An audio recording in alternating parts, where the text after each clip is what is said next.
आता आपण 50च्या जवळ असणाऱ्या संख्येचा वर्ग कसा काढायचा बघूया.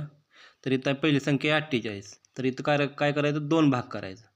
आता उजव्या बाजूला काय काय काय करायचं, 50पेक्षा 2 न कमी. तर ह्या 2चा वर्ग घ्यायचा. 2चा वर्ग 4, पण इथं 2 डिजिटमध्ये पाहिजे तर 0,4. आणि इथं 2 न कमी आहे ना, तर ते 50च्या निम्म्यानं म्हणजे 25मधून हे 2 वजा करायचं. 25मधून 2 वजा झाले 23. 23 0 4 हा 48चा वर्ग. आता दुसरं 46चा वर्ग. इथे 2 भाग करायचे. 46 हे 50पेक्षा 4 न कमी आहे.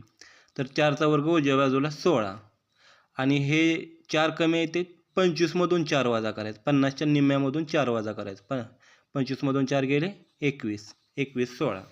आता इथं 3 नंबरचं आहे 53. इथे 2 भाग केले. 50पेक्षा 3 जास्त आहे तर इकडं उजव्या बाजूला 3चा वर्ग 0 9 2 डिजिटमध्ये घ्यायचं. आणि इकडं 25मध्ये हे 3 ॲड करायचं. 25 आणि 3 28. इथं 56 आहे. 56मध्ये 6 जास्त आहे तर 6चा वर्ग उजव्या बाजूला. 50पेक्षा 6 जास्त. आणि हे 6 आहे ते 25मध्ये 6 ॲड करायचं.